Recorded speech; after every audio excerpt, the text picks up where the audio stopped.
You see a child being abused, and something in you recoils. You hear about 20 million people starved and executed under Stalin's regime, and something in you says, that's evil. But why? Why is it evil? Why do we believe some things are truly wrong, no matter who does them or when they happen? If we're just chemicals and chance, why does anything matter at all? Why does evil exist if we're here by sheer accident? When we say something is objectively wrong, we don't just mean we don't like it.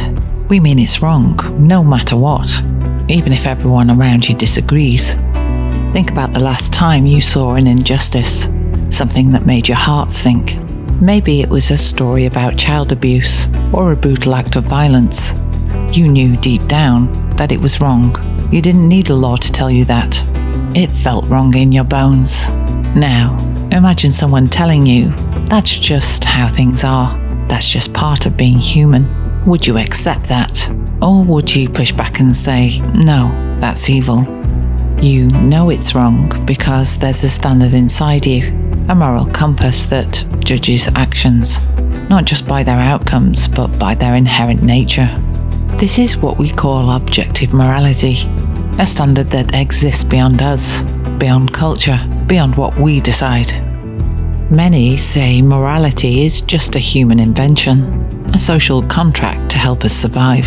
But if we're just here by accident, if everything is the result of random chance, then think about this.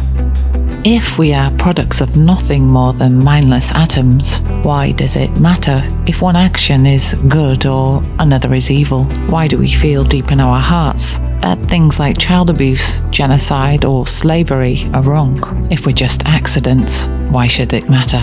If everything is simply a result of blind evolutionary forces, where survival is the only goal, then who decides what's right or wrong? Who holds the standard? Who decides what's just or unjust? In a universe where everything is random, there's no ultimate moral standard. There's no true sense of right or wrong, just survival and chance. And without God, we can't claim anything is truly evil. It's just what happens.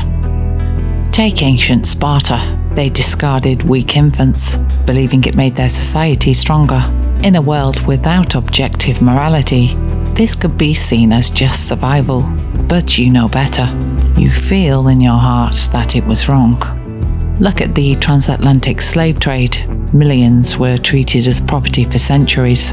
That was legal, it was accepted, and it was justified by many. But we know in our gut that it was evil. Why? Because evil exists. It doesn't just happen by chance. It's a reality that demands a higher moral standard, one that isn't dependent on us or what we think. Now, think about your own life. You know what it feels like to mess up, to fall short of what's right. We've all done it. Hurt others, acted out of selfishness, ignored what we knew was right. But if there is no God, if there is no higher moral lawgiver, then how can we judge ourselves? How can we claim to have failed if there's no objective standard? Why should it matter at all? The truth is, without God, there's no ultimate measure of good or evil. Without something beyond us, everything is just a matter of opinion or cultural influence. And if that's the case, then nothing is truly wrong. Nothing is truly evil. It's just part of the chaos. But deep down, you know it's not that simple. You know deep inside that there is a standard, and it's one that points to something beyond us. Something or someone who defines what is truly good and what is truly evil. You already know what evil is. You know what it looks like, feels like, and why it's wrong. And that recognition, that undeniable sense that something is wrong, is pointing to something beyond us. A source that holds the standard of good and evil. A source that is part of your very moral compass. And the question is, what if that source is real and not just a human construct? If morality points to a higher truth, what does your mind reveal? Science can map your brain, but it can't explain you. Next time, we dive into consciousness and what it might be telling us about reality itself. Subscribe for more. and I'll see you later.